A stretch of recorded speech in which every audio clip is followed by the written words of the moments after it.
with our program. You are in the transfer application workshop for community college students. We welcome you. If you are a community college student or you are an active duty military personnel or service member of a family member of a service member, or you are a veteran, and we are excited that you are here to join Amherst, Pomona, Princeton, Williams, and Yale in tonight's session. In the first slide, as we move the slides here, I just want to go over very briefly the actual process for our schedule tonight, the agenda that we have for you. We're going to do some brief introductions of our institutions and ourselves. We're then going to walk through the application and review process. And of course, we have some information on college essays and letters of recommendation. We want to go through that really specifically. We know many of you have questions about that. We're going to talk about financial aid and credit transferability. And of course, we have some next steps and some helpful tips before we move into Q&A. We know many of you have been with us throughout the fall and are now tuning in here in January as you ready your applications. We couldn't be more grateful for all of the time that you've given us over the course of the fall. And now as you prepare your applications, we want to make sure you're in the best possible position. You submitted lots of questions, and my colleague Alex Buston is going to end the night by moderating a really great, robust Q&A session for us as we close off our session. And I want to move on to some housekeeping tips just so that you know. First of all, we are going to try to keep to time. We promised 75 minutes, and we're going to stick to 75 minutes. We know many of you are busy this evening, this afternoon, this morning, or want to get on with your day, so we will stay to time. We have captions available. If you hit the button down below that says Show Captions, you'll be able to see the event fully captioned, if that would be helpful. We are going to send out a recorded session or recording of this session, which was a question that I see in the Q&A box already. It will also contain our contact information. So if you're interested in that, please keep an eye out on the information we send post-event. We're going to keep the questions in the chat in the Q&A tonight, not in the chat box. So if you have a question as we are talking, please put it in the Q&A and we will get to that at some point. I doubt we'll get to all of your questions, so I just want to put that out there. We will get to as many as we can, but we do appreciate you taking the time to ask a question. And with that, I want to get us started. Let's begin with introductions. We're going to talk a little bit about our institution and introduce ourselves, and we'll do this in alpha order, and I'll kick it off with Nick at Amherst. All right, thanks, Adam. Good evening. Welcome to all of you. Glad you're joining us today. My name is Nick Fritz. I use he, him pronouns. I'm an assistant dean of admission here at Amherst College in Amherst, Massachusetts. We are a small liberal art college. Two things that kind of really make us stand out is we offer an open curriculum. So no distribution requirements, things like that. And we're also a member of the 5 College Consortium. So it gives you even more access to more colleges and experiences. Glad to be here. All right, and my name is Adam Sapp. I'm the Assistant Vice President and Dean of Admission at Pomona College. I've been at Pomona for 9 years, and I'm really happy to tell you a little bit about Pomona. We're about 1,700 students large. We're located in Claremont, California, which is about 35 miles east of Los Angeles. We're an incredibly diverse, transfer-friendly institution. We have what I would call one of the coolest factors of the Pomona College experience, which is that we're part of a consortium as well. In addition to like the one that Amherst has, we have one with the Claremont colleges where you get to attend Pomona and then cross-register in classes at the other Claremont colleges. We do guarantee housing. We expect students to live on campus, and we have lots and lots of support for our transfer students and our community college students. Alex? Thanks, Adam. Good evening, everyone. Alex Buston here from Princeton University, where I am Senior Associate Dean and Director of Transfer and Military and Veteran Admission. I'm in my 20th year here at Princeton and excited to be talking to you all this evening as well about transfers in Princeton in general. We're located in Princeton Township, New Jersey, so easy enough to remember. Small suburban town, kind of in the middle of the route between New York City and Philadelphia in the Northeast. We're a major research university and a small liberal arts college, so little larger than our other liberal arts colleges by student population, but relatively small at the undergraduate level, but also a major research university. And that's something that all of our students do get involved in. It is a guaranteed research opportunities are a hallmark of the experience at Princeton for all undergraduates, regardless of what you happen to be majoring in. And we're also a residential community as well. So family housing, independent student housing, that is guaranteed and that is available for all students. So we guarantee that for everybody. So those the main two highlighted points to want to mention. And also check out our new Transfer Tuesday programs. We have info sessions and tours conducted by my team, as well as our transfer and veteran student ambassadors, tinyurl.com/PU Transfer Tuesdays. PU for Princeton University. Hope you can visit us for an in-person session, as well as some of these online features we have this evening and this year. So thanks for joining us. Thank you, Alex, and thank you, everyone. My name is Dean Mendes. It's great to be here with you today. I'm Associate Director of Admission at Williams College. I'm also the coordinator of our Transfer and Veteran group as well. We are also a small private liberal arts and science college. We're located in Western Massachusetts in a town called Williamstown. We are 2,200 students. We operate as an undergraduate college. We are right in the northwestern corner of Massachusetts, so right on the border of New York State and Vermont State. One of the distinctions for us is our tutorial program. We offer an Oxford-style program across all areas of study and across all grade levels, where those courses are only 2 students in those classes with 1 professor. Our average class size is 13, but you can opt for a course that has 2 students in them. And about 13% of our courses are tutorial style out of our 700 courses as well. For our non-traditional students, we have lots of flexible housing options for our students, for families that come with children or spouses. We have some housing for that. Housing is guaranteed for all 4 years as well. We also have some credit policies where you can relinquish credits if you were to be enrolled at Williams, and you can spend a little more time on our campus. And many of our transfer students are doing that to have opportunities to study away, to do research, or just to have more of the Williams experience as well. We are also a leader in research. Research happens in every single department on our campus, and we are the all-time leader for the National Science Foundation grants for the liberal arts. Thank you for listening, and I will pass it on to my colleague, Patricia. Thank you, Dean. Welcome, everybody. My name is Patricia Way. I am an Associate Director of Admissions at Yale. I'm also Director of Veterans Outreach. I'm also the Director of Admissions for our Eli Whitney Students Program. So Yale University is located in the city of New Haven, Connecticut, which is roughly halfway between Boston, Massachusetts to the north and New York City to the south. And we have about 6,500 undergraduates. We're probably the largest university among the 5 colleges here. One of the unique features of Yale is that we have 3 admissions pathways. We do not just have, the first year program like all other colleges, and we don't just have a transfer program, but we also have the Eli Whitney Students Program, which is a special program designed specifically for adult students that provides a little bit more flexibility and provides a little bit more guidance to more mature students who have different needs than 19, 20-year-olds. So be sure to check that out on our website. I will also be hosting an admissions webinar for veterans of the U.S. military and current service members this Sunday at 7 p.m. Eastern Time. So feel free to take a picture of the slide. The URL is there for you to register for the program if you're a veteran or service member. At this point, I will pass this on to my colleague for the next part of the session.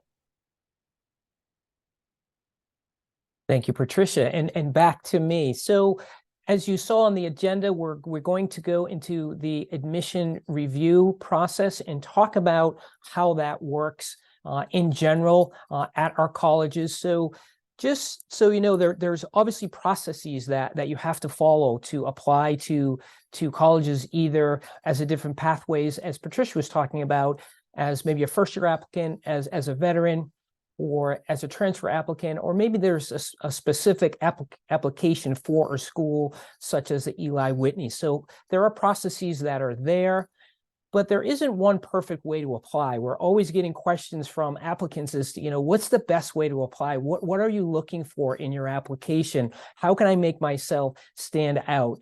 So we want to get to know you. And since this particular event is about community college students applying, you all come with your own story, with maybe a unique pathway.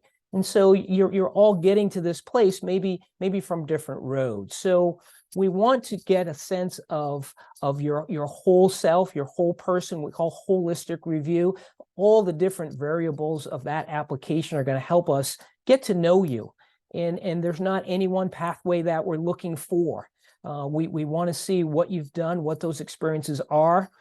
Can you academically thrive at our colleges? How do we determine that? We're going to look at the courses you've taken at your college. We're going to ask, most of us will ask for your high school transcript, but we're going to look at your most recent grade work for that, which typically would be your community college or possibly your four-year college. So we want to see your recent work. We all have students on our campuses who maybe 5 or 6, 7 years ago, they were in high school and things weren't going great for them and they didn't do well. And then they matured, they figured it out. Maybe they went to the military, and in the most recent work, they've done really, really well. And they end up on campuses like ours. Letters of recommendation. You're going to look for professors from your school to be able to talk about your strengths, your weaknesses, also, what your passions are, what drives you, what do you like in the classroom, so we can learn about that side of you from them, excuse me. Testing is optional for all the schools here, and look around and read that information on websites to see who is requiring testing. Most will have optional testing as far as SCT or ACT, and if that's provided, that will be one of the variables. It'll be a small variable if the school is test optional. And so when we're looking at your experiences, the one thing why we have community college students and applicants as a priority, because you bring a different type of experience to our campus than we already have. So we want to hear about that possibly. We want to see what those experiences are. There's value in a different pathway coming into our kind of homogeneous campuses that we have on the students that we have on our campuses. So that could be work. That could be maybe you're taking care of your family. Maybe you went to right into the professional work before while you're at your community college. Maybe you went into the military. Maybe you took time off and there were some things that you had to take care of before you went back into school, and you're trying school again, maybe for the second or third time, and sometimes even more than that. It helps for us to maybe have a timeline of what your pathway has been, because people can have a lot of different things going on, and it could get confusing for us to really understand what happened next in your path. So maybe give us a timeline if you've had more stops along the way. And we want to look at how those experiences are going to contribute to our campus, because we find value in that along the way. So however you're going to write that, what maybe your recommendations might mention about that as well. And then the one thing that is key is we're not making these decisions by plugging data into a database and having some kind of algorithm that tells us who to admit. That's where the holistic part is. We're looking at all of your experiences, your academic experiences, your life experiences, the things that you've done over time, and we're reading about those and we're taking notes on those, and then we're talking about those in a committee where we get to discuss all the different parts of your application and all the variables that are there.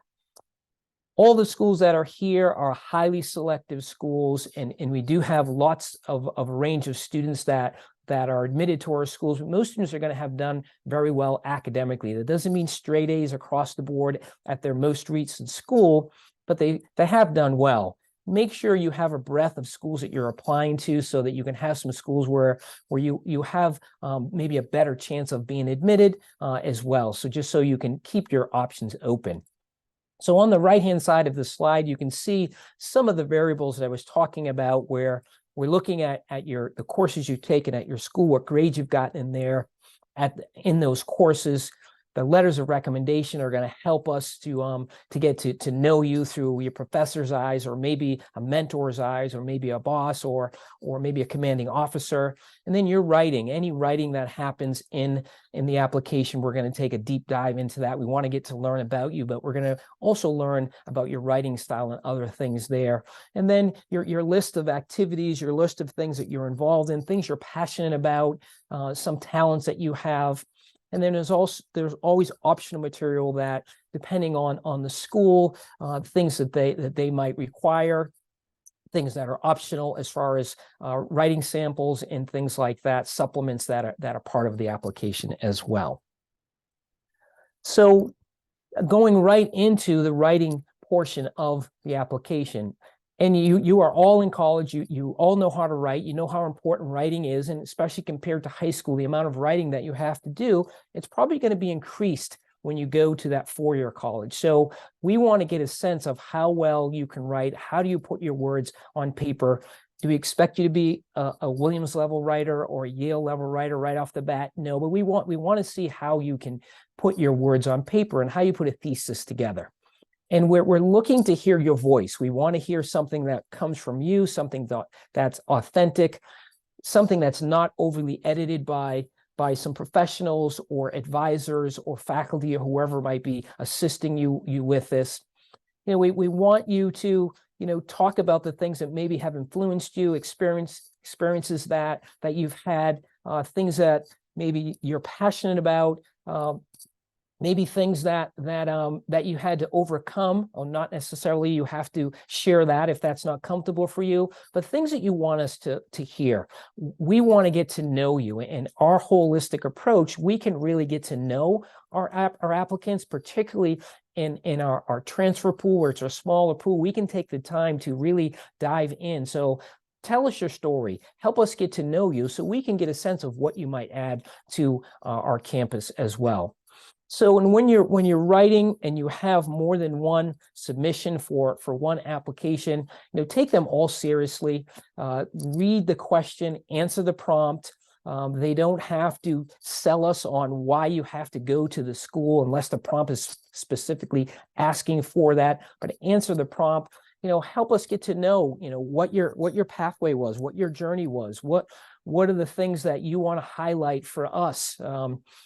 Take some practice runs on this, and have your transfer coordinator take a look at it. Maybe have your English professor take a look at it, but don't have them over edit this for you. So short answers, there are those that are required for all of us, and there are also those that are optional as well. Some of those optional ones might be a paper from one of your classes.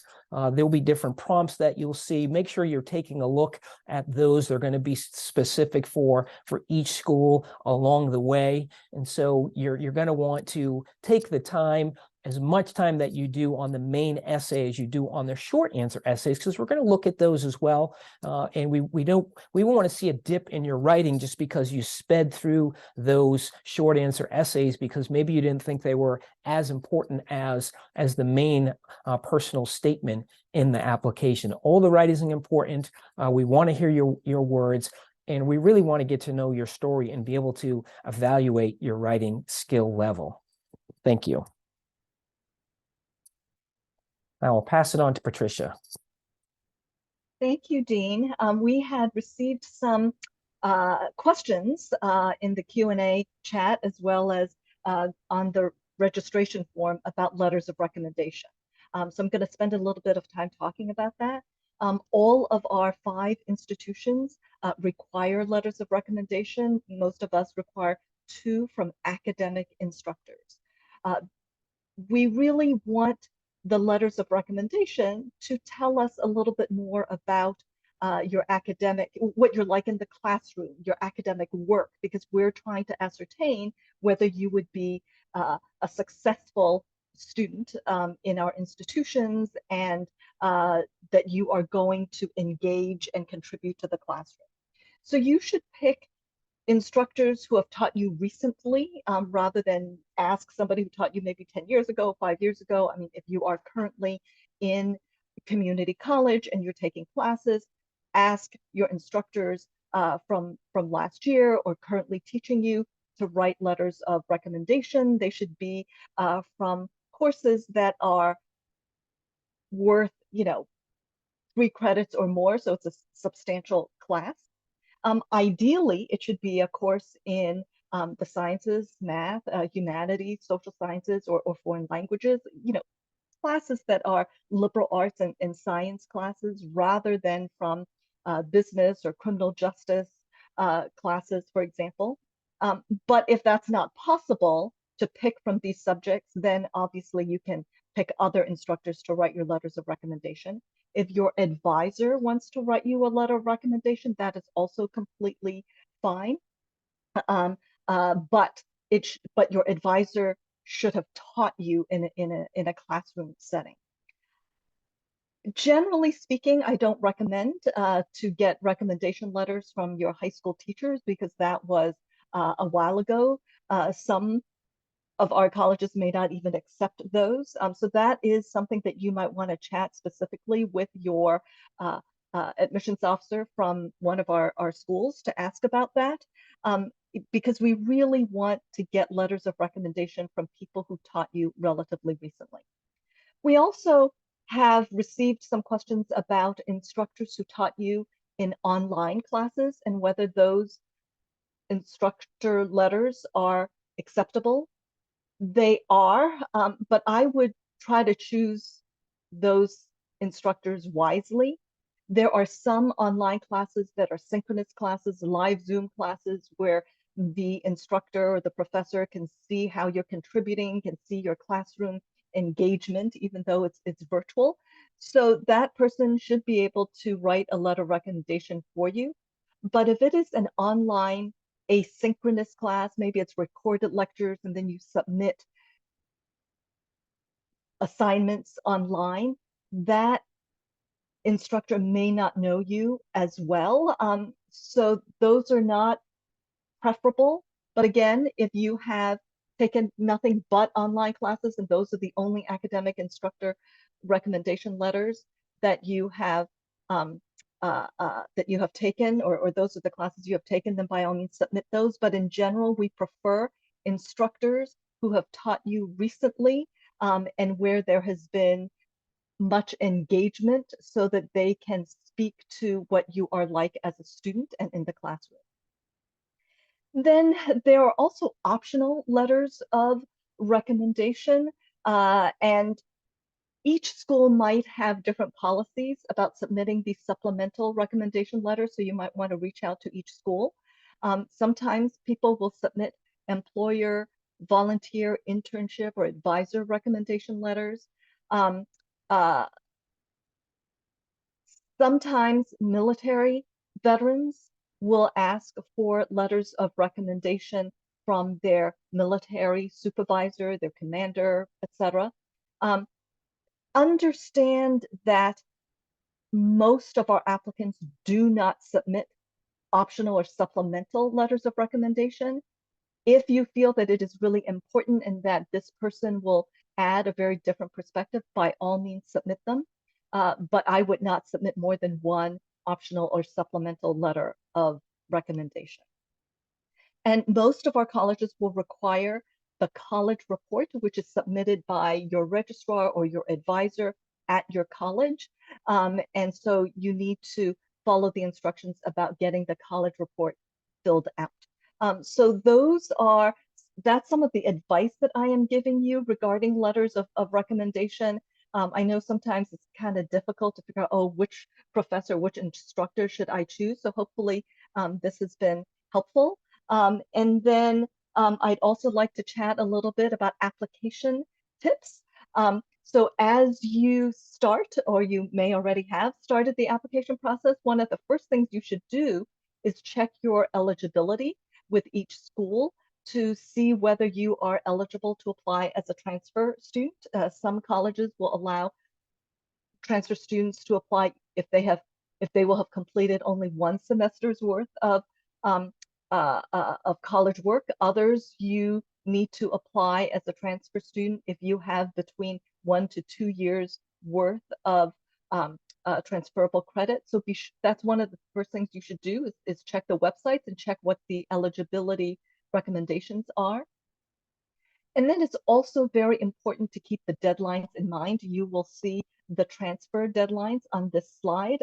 For all for 4 of our colleges, it's March 1st, and then Pomona has an earlier deadline of February 15th. Sometimes it's actually really helpful to have a spreadsheet so that you can note each college's application deadlines. And don't just focus on the application deadlines. Make also a note of the financial aid application deadlines, because if you are applying for financial aid, you want to make sure that you meet the deadlines. And it is important to take time to prepare a thoughtful application. You can't really rush through an application in 2 hours. It takes time to write the essays, and respond to the short answer questions.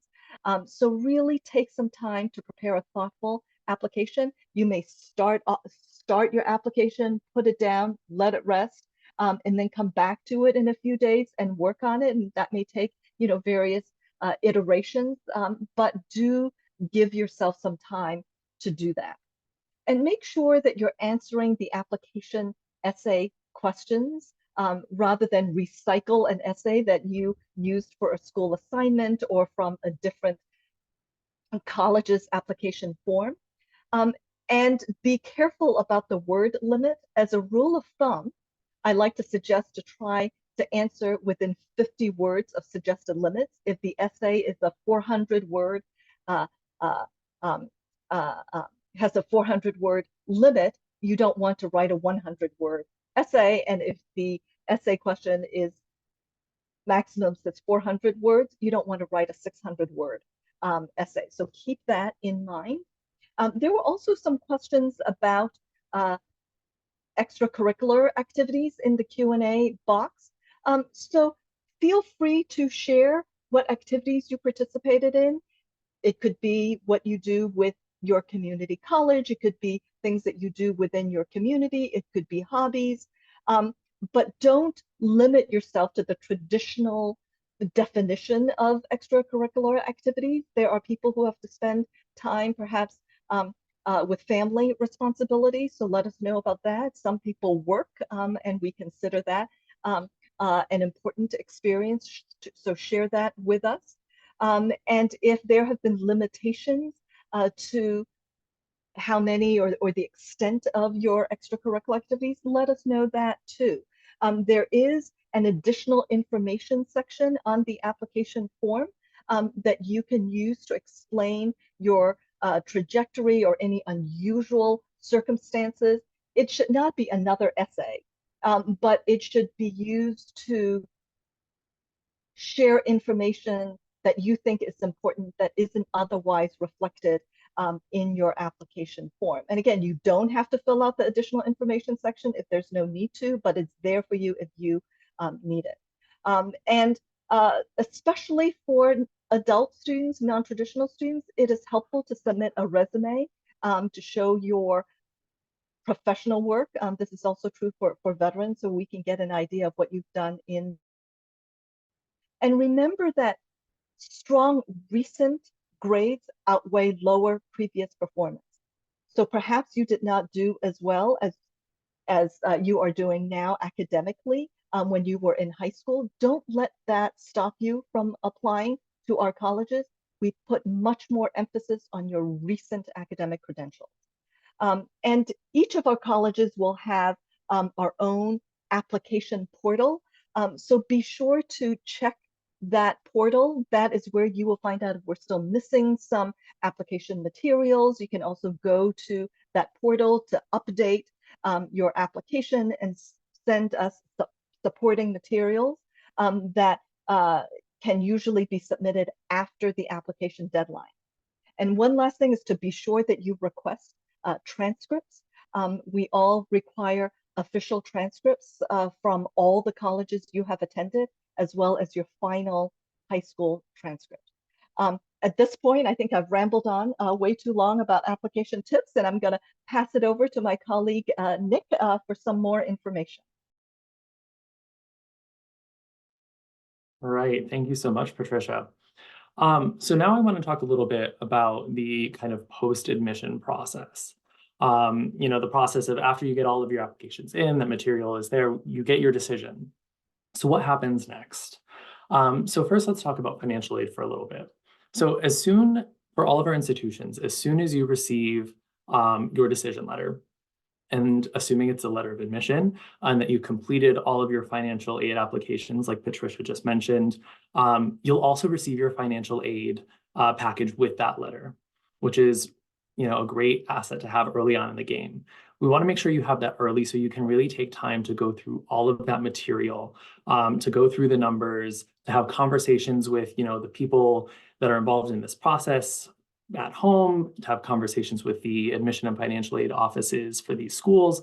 Make sure that you have all of the pieces you need to make the best decision for what is the next step for you. Okay, and again, just a quick plug there, make sure that you don't forget about your financial aid application deadlines. They do typically run concurrently, like Patricia was saying, so don't let them fall to the back burner and kind of, wait until the last minute, okay? So talking a little bit now about need-based aid. One of the great things that makes all of our institutions stand out is that we offer really great financial aid packages, okay? And this is what really kind of gives us this world-class knowledge. Sorry, let me just pause for a second, collect myself. This is my first time with you all, and I just want to lean into that. So our financial aid packages are need-based. So what does that actually mean? Being need-based means that we kind of ask for some financial aid information. You'll send in some, tax information, some parent information, depending on your situation. And our offices will come up with a need number, and then we guarantee that we'll meet 100% of that demonstrated need after the fact, which is a great opportunity for you all. It opens a lot of doors. And we want you to make sure that just because there are price tags or different things connected to a school, it doesn't mean that you're not able to take advantage of those opportunities. Okay, so need-based aid is a great thing for you all to have. It's slightly different from need-blind admission. So just in case you are unfamiliar with the difference between the two terms, need-blind admission is during the application process when we're reviewing applications. We're not taking into account whether or not you are able to financially meet the needs of the school, right? If you can't meet those needs, that's need-blind admission. We don't take that into account. Need-based aid, however, says that we are going to meet whatever it is that you aren't able to provide on your own. So it really kind of makes it a great opportunity for you all. So similar terms, similar phrasing, they affect different points of the application process, but what they do is they open doors to students that have great access to our schools. So moving then forward, fee waivers are a great thing to also keep in mind. All of our schools offer them, many other schools do as well, and you should absolutely take advantage of them. The purpose of a fee waiver is to make sure that you don't have a barrier keeping you from even applying. If you find a school that you're really excited about, that you're passionate about, and you're like, this is where I need and want to be, we don't want a $70 or $80 application fee to keep you from even having that opportunity. So reach out to our offices. Sometimes in the application, you can even check a box saying request a fee waiver. You will almost 100% of the time be granted that waiver. So take advantage of it. Some of our institutions also have free transfer applications as well. So look into that. So it might not apply to you for the waiver, but take advantage of it. It's a great thing to have. So moving down through our line, as I had said earlier, your financial aid package will be sent with the admission decision. It's a perfect world that you're going to get this information with your acceptance. And we hope that it's super digestible. There are no questions, but we know that's not how the world works. So we want you to reach out to our offices if you have questions. We're happy to work with you. There is no question that is too small or too strange.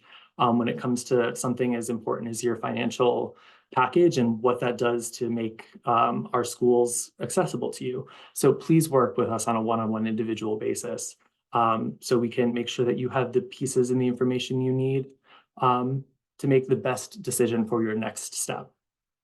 Additionally, when we're looking at financial aid, we're looking at the entire cost of attendance. So what we mean by that is it's not just something that looks at tuition in classes. It's something that is also going to incorporate living expenses, food cost, personal expenses, travel to and from campus. Some of our institutions will even offer things like textbooks and course materials. Amherst is really excited that we're adding that into our kind of fee and process now, where all course material are going to be included for students. It really is another great way to kind of decrease barriers that, prevent students from having access to a great education. So looking at that and kind of looking at this last bullet point under financial aid, this is something that has already been reiterated throughout the actual application process itself. This is a process that is student-centered from the beginning. It is something that is individualized. It's something that we take great pride in, and all of our missions really kind of circle around making sure that each student is giving the time, the attention that they need to get the information they need, to have all of their application materials reviewed individually, holistically. And we want to make sure that you're able to take advantage of the generous resources that we have. So, as I've kind of been saying, always reach out to our institutions at any point for questions in the post-admission process so we can talk with you about it. We want to make sure that you are seen, heard, and have the best information for what comes next. So, pivoting now a little bit to transfer of credit. What that means is obviously looking at the courses you've taken prior to this school, but post-high school. So when you receive your letter of admission, when you receive your financial aid package, you'll also receive a transfer of credit evaluation sheet from all of our institutions. And what that means is we'll look at the courses you've taken in the past, kind of say what lines up with the courses that we offer at our schools. Typically, that means courses in the liberal arts and sciences. And we'll give you a kind of sense of how many of those credits will transfer, what your academic standing is going to be the time you arrive on campus. So you can kind of gauge, is this going to be the right fit? How long are you going to need on campus? What does that mean for me? The best way to get a sense of what might transfer and what might not is to look at our individual schools. If you're looking to apply to Yale, for example, go onto their website and look at their academic offerings, see what kind of courses they offer in those majors, and see if you've taken similar courses. That doesn't mean it has to be the exact same course number or the same title, but something that is similar in nature. If you have specific questions on that, definitely reach out to an individual school. They can give you a much better sense of what will and won't transfer. But in a general sense, if it's liberal arts, you're probably in the right kind of wheelhouse there. A big question that we get a lot increasingly is, are my online courses going to transfer? And I've seen some of that in the Q&A as well. The short answer is it depends, and they could be. We'll definitely consider them. And first, it'll have to follow that same kind of wavelength of, are they in the liberal arts and all of that? But there's some nuance in that.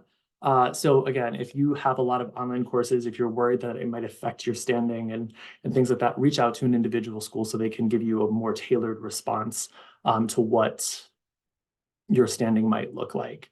I will say, if you're looking at courses that you're enrolling for this spring and you're looking to transfer, in-person is always going to be the preferred option, I believe, with all of our institutions. So they're highly preferred. They can often outweigh what an online course is. But with that being said, if you have a certain circumstance that is preventing you from taking in-person classes, feel free to use the additional information sections or reach out to our offices and explain where you're kind of coming from and why that is kind of your circumstance. We can always evaluate and see where things kind of fall in that way. So that's a good thing for transfer of credit. I want to pivot now to our next slide, looking at next steps. This is kind of reiterating what you've heard from the last few slides. And think of this more as like your kind of takeaway, what your action pack, what am I going to do now in the days, weeks, months ahead even. So don't rule out colleges that seem too elective or expensive. There are generous resources, whether they're fee waivers, whether it's need-based aid, whether it's other things like that, that can make schools accessible to you. They can open those doors. So don't look at something on paper and say, that's not for me, I don't fit those criteria. It's always worth having a conversation. It's always worth taking that risk. All right. Another good plug, don't forget about your financial aid deadlines in those applications at the same time. Look at your application account. Decide if you're going to apply using Coalition or Common App, or you might even have a specific application portal for a specific school. Decide what's the best method for you and set that account up early. Familiarize yourself with the layout, how it works, all of the materials you need to put in there. And kind of going off of that, look at checklists. Make sure you have all the materials that you do actually need. As I believe Patricia was saying earlier, sometimes a spreadsheet is a great way to keep track of all of the different things. If you're applying to multiple schools that have different deadlines, keep track of what's completed, what's still outstanding, who hasn't sent a recommendation yet, who is still waiting for a transcript. It's a great way for you to kind of be proactive in communicating out to your schools and to the people who are writing your recommendations and things like that. So you don't kind of drop the ball or miss a deadline or something like that. In that same vein, kind of make that plan for supporting documents. It's okay if some of those things don't arrive at the exact deadline. We know that sometimes things are out of your control. Something like getting a letter of recommendation submitted. We would definitely encourage you to be proactive in reaching out saying, hey, I don't think this is in yet. I've reached out to my professor or my transcript or whatever, it's on its way. But we understand if it's a couple of days late, it usually won't be kind of like a make or break kind of thing. If you're planning on transferring for this fall, and if you haven't already, now's a great time to start requesting your references, thinking about all of those different factors and criteria in terms of who knows you best, who can really write to speak to your strengths.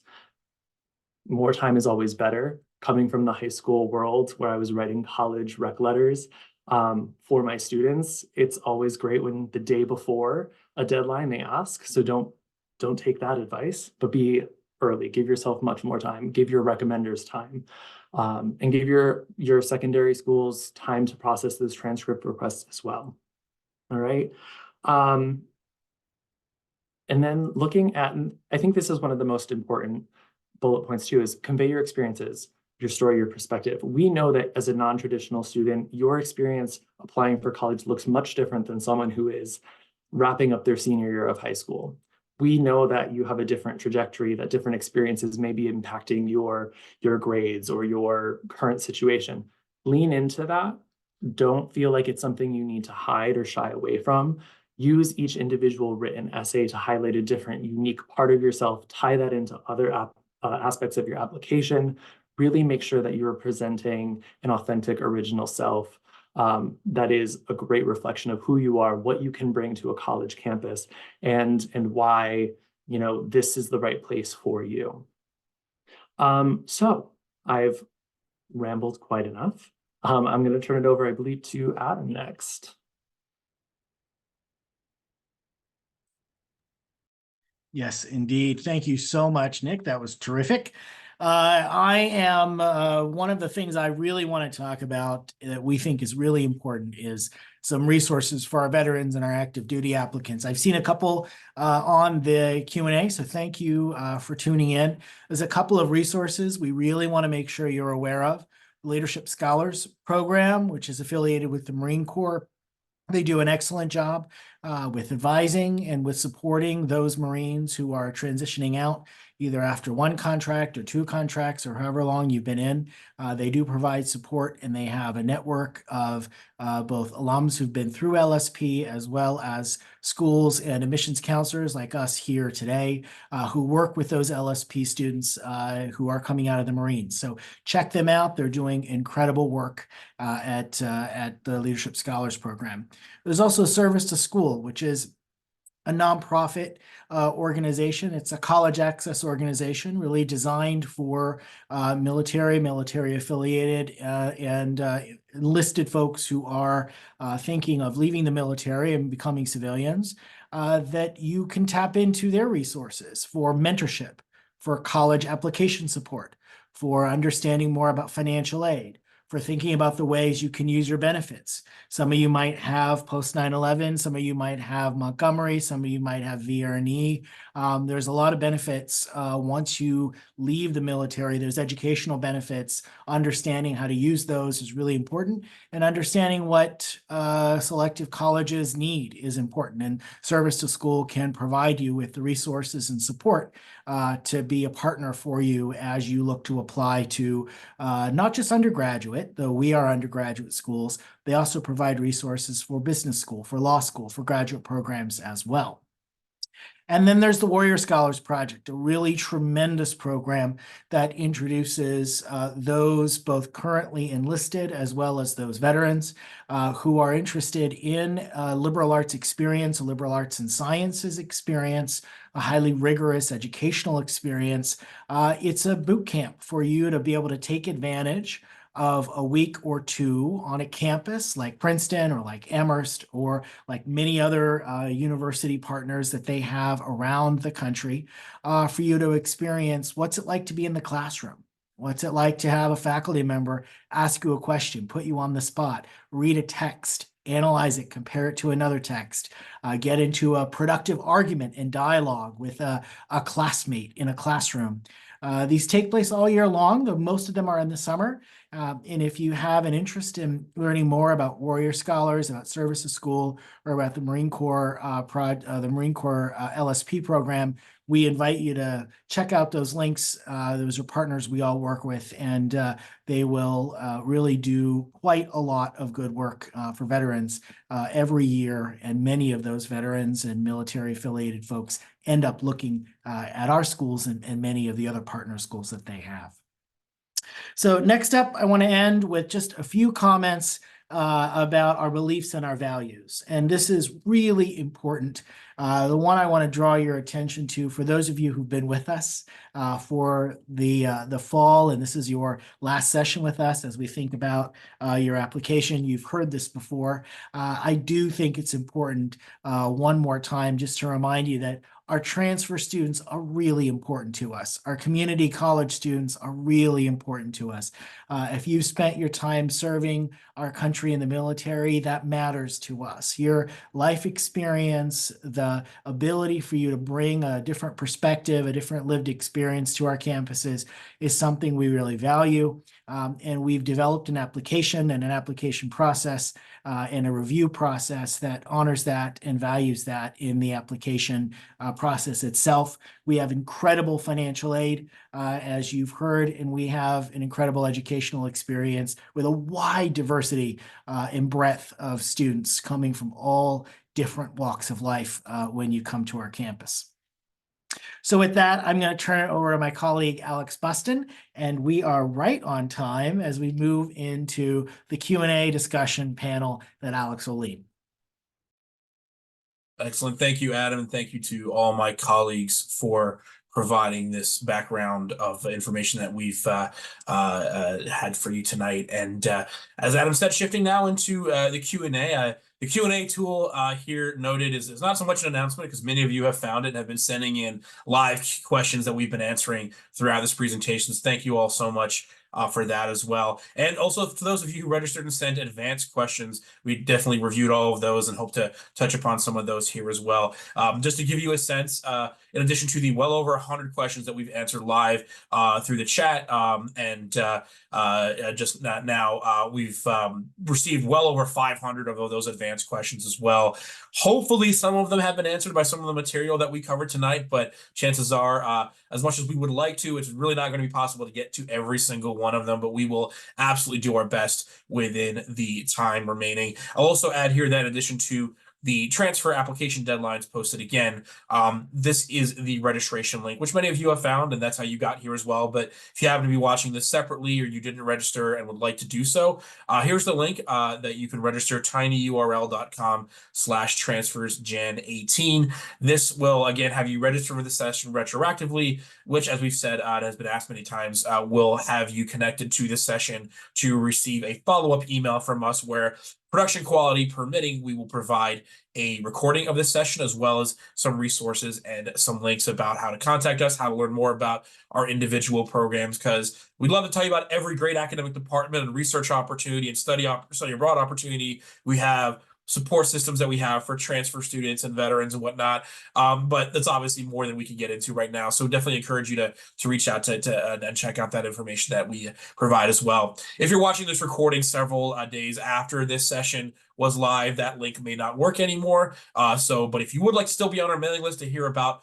future resources, as all registered students here will, you can certainly do so on our websites. We have mailing lists for students, and you can sign up for more information. So I'm going to delegate some questions as we've collected them to my colleagues, but maybe to give them a break first for a lot of the questions that have already come through. I'll take just one, try to answer two questions in one, I think that have come up a couple times. The session as we provide is a transfer application workshop for transfer students who are interested in our undergraduate programs and transferring into them.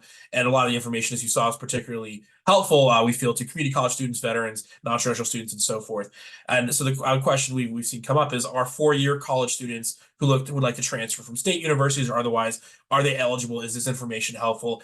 And I hope you have found it helpful. And I think, just to be clear, students from four-year colleges are absolutely eligible for our transfer programs and are certainly admitted as our two-year college students. We've had a range of students from different colleges transfer into our programs, but naturally, community college students or students who are two-year colleges are on average more likely to need to transfer, of course, to complete their bachelor's degree, obviously, because community colleges, two-year colleges, are not offering bachelor's degrees, at least not to the range that four-year colleges are as well. So if you are applying from a four-year college, you're certainly eligible to do so, provided, of course, you don't receive that bachelor's degree prior to your enrollment term. But another thing you might include in your application is reasons for transferring to a different bachelor's degree program than the one you already happen to be in. But also, I think, engenders the question that we've gotten about why students at community colleges or non-traditional backgrounds or military backgrounds, who are in very, very different scenarios currently than our institutions represent, why should they consider applying to these incredibly selective institutions, right? Especially if you're talking about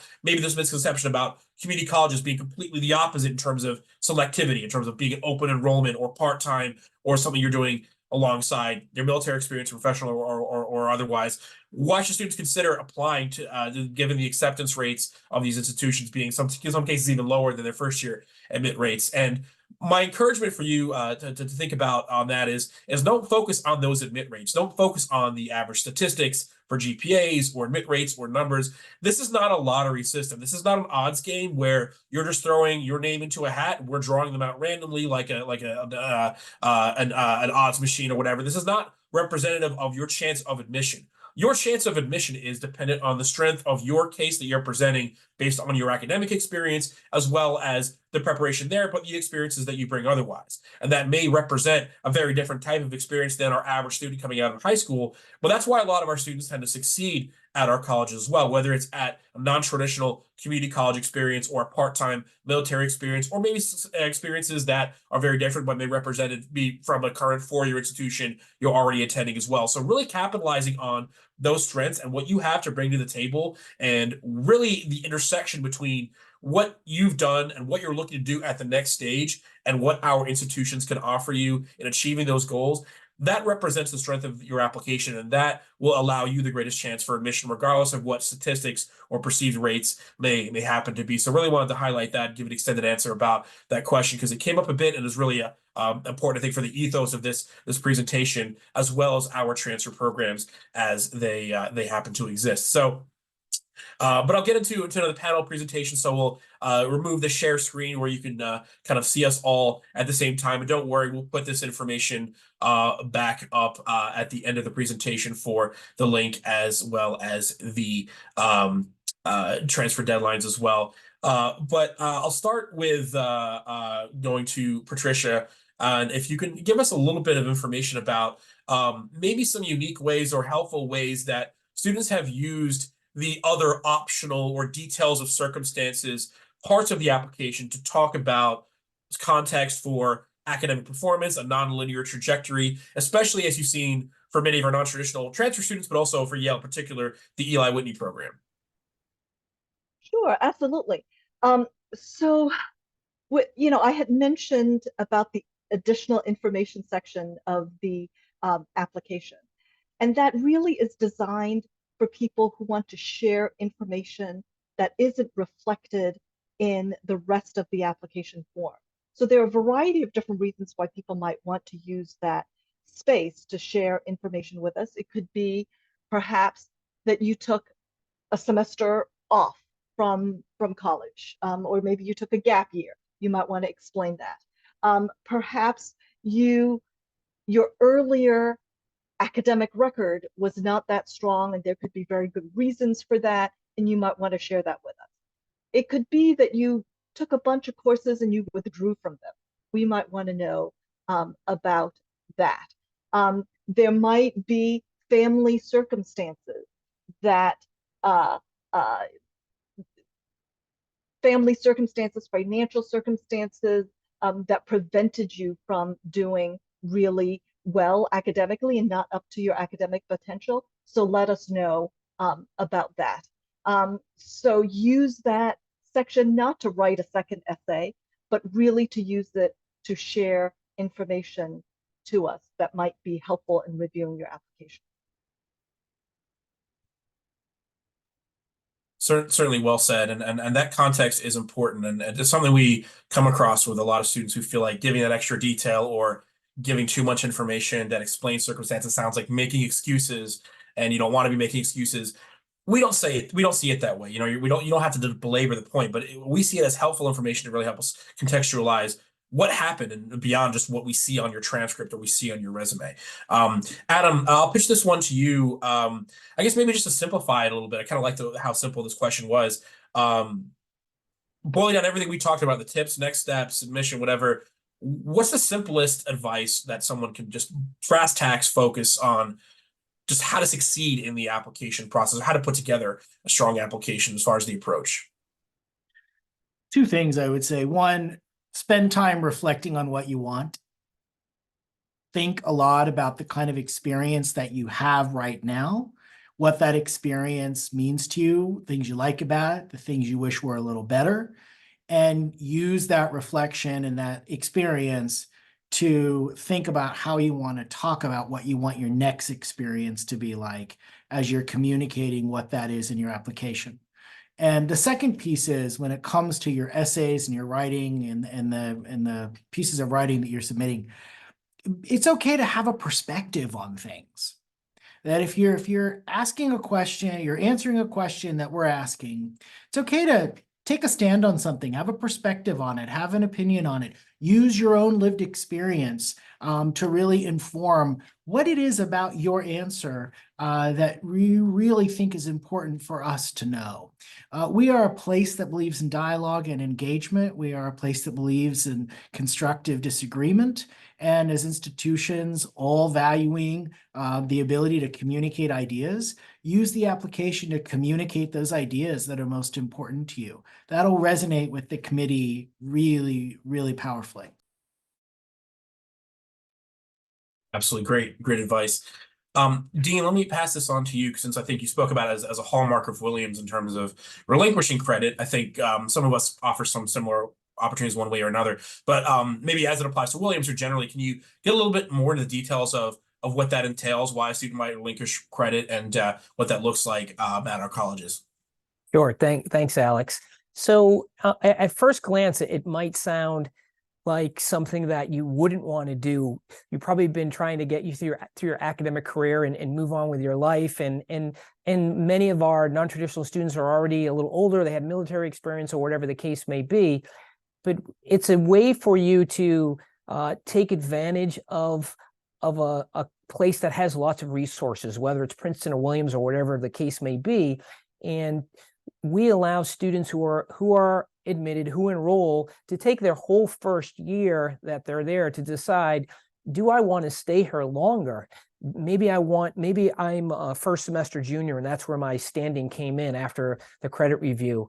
And I can't study abroad when I'm just there for 2 years, because you have to be on campus for 2 years. Maybe you want to get more involved in research. Maybe you just want to slow down and you want to take advantage of other things.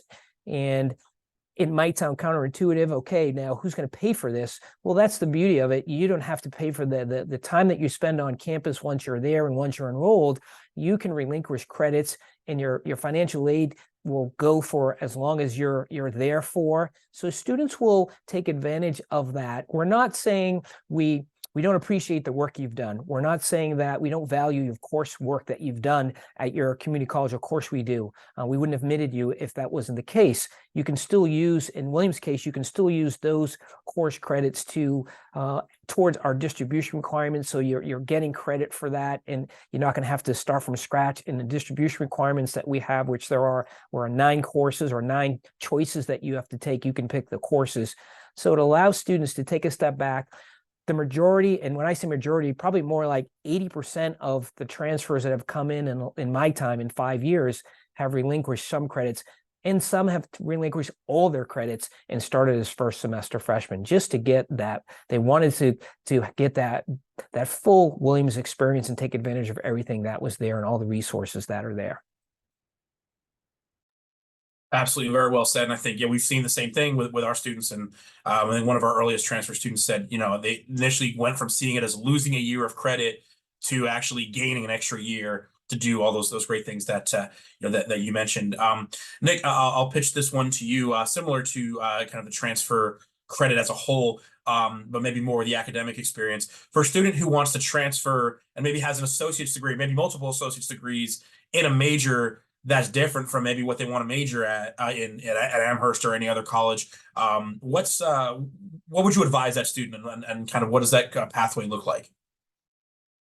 Sure. So I think that's one of the great benefits of getting that transfer credit evaluation sheet at the time when you receive your admission letter.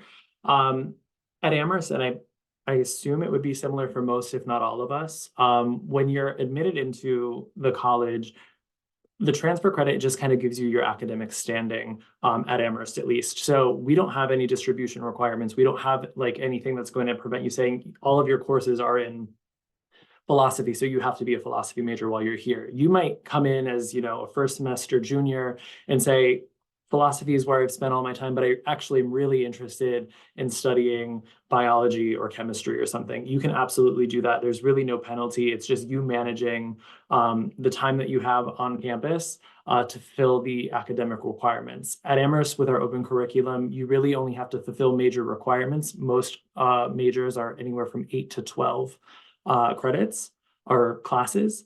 So if you're here for 4 years, you do those 8 to 12 classes, and you have a bucket load of other classes that you can just fill for passions, interests, really take advantage of, the liberal arts and kind of the interdisciplinary nature that our campus, has fostered over throughout everything that we have. It's a similar question to, I saw in the chat from someone asking, can you apply for a different program unrelated to the major or minor? Absolutely. So whether you have an associate's, whether you just have, a myriad of courses, absolutely kind of take advantage of the curriculum, really make it the experience that you need it to be for the time that you have. Yeah, hopefully that answers. Absolutely. And I think it's the benefit of kind of the flexibility we have within our credit review, within our liberal arts approach, and covering, a range rather than just a very scaffolded kind of direction. Even within our STEM programs, which happen to be more scaffolded, there was a lot of range there as well. And kind of carry me to a next question that was asked, which I highlighted it, and which I'll take here because it is addressed to Princeton, but I think the answer is I think relevant to all of us, or that we would all agree with respect to, I think, the amount of credits that a student may have. But many of them may not necessarily be transferable for a student to enter as a fall term sophomore or fall term junior, which are the typical landing spots as well. So for a student applying with a small amount of credits that they later learn are not transferable, is that grounds? Are we going to deny or reject a student as a result? And the answer is absolutely not. Again, the question is not so much do you have the submission semesters or course credits or years or whatever inside of that eligibility, but it's really a question of, are you prepared for what you want to study, right? So if you have the types of courses that prepare you to do well in a given area, as well as our general education areas, you may certainly still be admitted, even if you have fewer or more than another competitive student. But another thing that's somewhat unique to Princeton's program too, and is also relevant to what Dean and I were talking about with relinquishing credit, and I'll allow my college to speak up to this as well if they have something similar, is that we do have transfer students who may be in that similar position who don't have enough to come in as a fall term sophomore, and Princeton only does fall term admissions. We don't have spring entry, so the assumption there is that they can't be admitted. That's actually not true. We do have students who come in through our transfer program, and either because they don't have enough credit or because they relinquish credit, they come in as first-year students, as freshmen, and effectively do 4 full years. And the strength of our financial aid program at Princeton and for all of us collectively for our students will support them for 4 years instead of 3 years or 2 years or whatnot. Those students at Princeton, and this may vary for different colleges, those students who come in as first-year students through our transfer process, they can gain credit. So they can still earn some credit, even though it's not a full year's worth, and that affects their total course load. But again, if we feel that student is obviously, first of all, academically prepared based on the courses they have, regardless of the number that are transferable, and two, is a student for all other reasons we talk about in our holistic admission processes, that student is a great academic and non-academic fit for our institutions. That will not deter us from admitting a student just purely based on the number of credits you have. There are some cases where, like part-time students or some who have a large amount of non-transferable credits, then we might enter the conversation of, do you apply as a transfer student versus a first-year student? That sometimes does happen depending on what a student's goals are. But again, there is some flexibility within our program and with other programs as well. I'll pause there, and I don't know if any of my other colleagues have unique or different features they would speak to on to that effect. Or yeah, go ahead, Patricia. So for Yale, transfer students cannot voluntarily relinquish credit. So I think that's one difference between Princeton and Yale. And then with the Eli Whitney Students Program, we do not have a transferable credit ceiling or floor to be eligible to apply to the Eli Whitney Students Program. So there are Eli Whitney Students Program with 0 transfer credits. They've never attended college. And also some people who have completed 3 years of college and are still eligible for the Eli Whitney Students Program. So this is a good question to ask each of our institutions, because we might all be a little bit different. Yeah, I would also say Pomona does not allow you to relinquish credit, though each transfer student, we enroll between 20 and 25 transfer students a year. About 75% of those are community college students, but all transfer students will have a one-on-one meeting with the registrar in the summer. And that is an opportunity for you to have a conversation about the standing that you've been assigned upon admission, the major that you intend to pursue, or if you're coming in undeclared, that you hope to pursue soon after you enroll, and what that looks like in terms of your graduation path. And they are generally sort of open to helping you achieve all of your goals. And the idea is that you have a full experience, but that full experience means that you may need to think about, maybe you should have one major and not two. Maybe you should do a minor and a major instead of a double major. There may be ways that you can still have that full experience without needing to relinquish any credit and still get the full benefit of Pomona.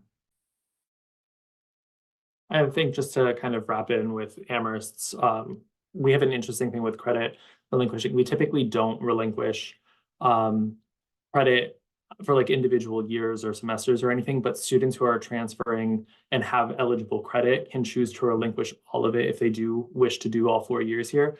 We do find that typically most of our military connected students will do that, because it really gives them the opportunity, similar to what my colleagues have been saying, to take advantage of all that Amherst has to offer, especially if they want to look at things like studying abroad or take advantage of classes at the other 5 colleges in the area, or the 4 colleges in the area.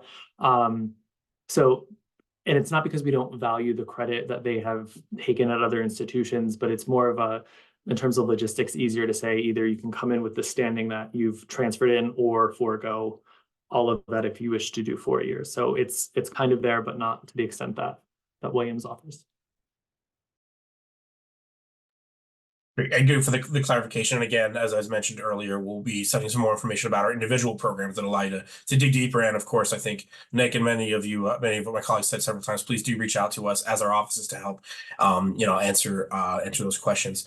Patricia, we covered quite a lot about recommendations, both live and also in the chat about academic, non-academic, how to supplement that. I guess maybe a little bit more specific. I think we're seeing a few times just about how exactly students should go about submitting those recommendations. Sure. One thing to remember is that you, as the applicant, you're the student, you cannot send the letter of recommendation directly to us. It has to be submitted to us directly from the recommender themselves. I mean, obviously, to be official, it can't pass through the applicant.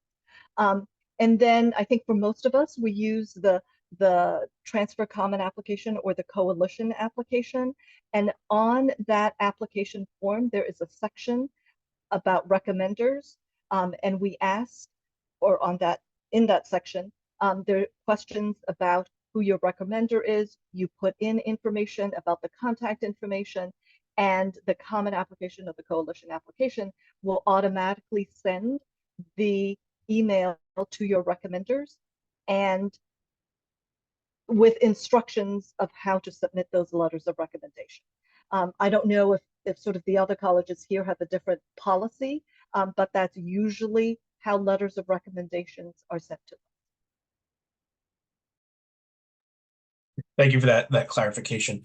Adam, I'll pitch this to you. It's kind of two questions in one. I hope you can kind of answer just a little bit more about the admission decisions, kind of more the post-admission, I should say. Students have asked about admission versus waitlist, and then also maybe admission and enrollment versus deferring. So a student who's admitted for a term and deferring for required reasons. Can you touch upon those specifically as it applies to transfers? Sure. When all of us have a process for admitting and waitlisting our transfer students. And so the way in which that works, obviously, is if you are admitted initially, you're going to be sent that letter. You'll be given a certain amount of time. Usually it's to the early part of the summer to confirm your enrollment. If we, once the deadline passes, if we need to use the wait list in order to hit our enrollment target, then we will use the wait list. And for those students who are waitlisted, you will be given the option to remain on the wait list. So there's a couple of things that you should think about. One is, if you are waitlisted, you should actively take a place on the wait list. So you should tell that institution that you're going to stay on the wait list. And to the extent possible, not a lot, but just a little bit, if you want to, you can maybe update your portal. You can send in an email to say hello sometime in the summer, not 5 emails, like one, not 10 updates, maybe 1 or 2. And just to let them know that you remain interested and would enroll if there is space on the wait list. And then you will, sometime in the summer, if the wait list is needed, you'll receive a call, you'll receive an email, you'll receive an updated decision, something in your portal or via email, notifying you that you've been admitted off the wait list, and then you'll be given a certain amount of time to confirm your enrollment. That will usually come with a financial aid package at that time if you qualify for financial aid. If you have questions, the admissions officer in charge, maybe one of us or one of our colleagues, will be available for you at that time to answer any questions that you might have about housing or credit evaluation.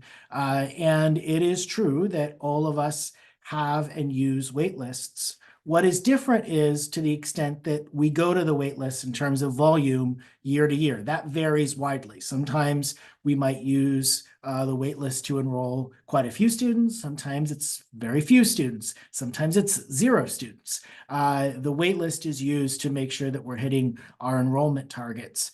There's no guarantee that we will use it, but you should take that wait list. And if you want to remain on the wait list, you should let us know that you want to do that. When it comes to a defer, each of us are going to have slightly different policies on defers for transfers. Some of us will have very specific reasons why we will grant a defer for a transfer, and you need to sort of have one of those reasons, and you can write to the admissions office after you've been admitted. You can express an interest in deferring for a year. Sometimes it's called a gap year or a deferral year. And then you will be asked to provide some information about why you want to defer and what the details are. It's not a guarantee that it will be approved. Most of the time, deferrals are requests that must be approved. It's not automatic. But if you are deferred and that acceptance is granted, then you'll be given a term or a time for the deferral. Usually it's a 1-year deferral process. Sometimes it might be more if you have circumstances that would require it. But a deferral is possible for us. It does depend on the institution, I'll put it that way, is usually required, but you do have to ask. Anything anyone want to add there? I don't want to speak for one of you if you don't have a deferral policy for transfer. No? Okay, good. I think you captured it, Adam, and I think it kind of captures a lot of key points that we talked about tonight, and should end with as we're wrapping up here in our at time as you promised. But I think whether it's the wait list, whether it's deferrals, whether it's policies, and a lot of the information we have out there, it varies by institution. And we've given you a lot of information tonight, and our goal was not to give you all the information so that you have everything you'll need to know and you're now experts in how admissions works. That's just not how this process works, or any real process. I mean, the reality is it's a very complex area to navigate that we're here to assist with, and it's very common for the more questions you ask and the more that you get answered, sometimes that generates more questions. And I really want to reiterate that it's okay to get in touch with us and ask. Maybe those deadlines don't line up for your response deadlines or for the wait list or whatever that you're looking at, or maybe there are other questions about how to apply. We try to kind of cover as much as we could this evening, but please do continue to keep those conversations going. As we said, for those of you who have registered for this webinar, and whether you attended live or not, we do plan to send not just a recording of this session, but also a wealth of information about how to contact us and how to learn more about our programs. If Dean could put that last slide back up just for the registration link for those who are watching, we'll pass that on to you. And again, for those who may be watching a recording and the registration link is expired, you can certainly find that information on our websites and mailing list information for more online events that we have, as well as in-person events that we may have going forward. So that's a fun Princeton slide from another program. We'll just back that up to the prior slide. There we go. So tinyurl.com/transfers Jan 18 is the registration link, or just again go to our main websites as well for transfer information. But with that, we will wrap it up at time, as promised, a little bit over time. We hope this information was helpful and provided some guidance, and at least if nothing else, the message that you really can and should reach out to us and get clarification for information. We're here to help. We're here to help guide you and provide you the information you need within that process as well, and put your best foot forward and create the strongest possible candidacy for yourself as you seek your next options in academia and beyond. So thank you all to my colleagues for joining us on this presentation. Thank you all for spending part of your evening with us, or whenever you happen to be watching this. Please do stay in touch. Please do stay well. Have a great evening, and take care. Thank you.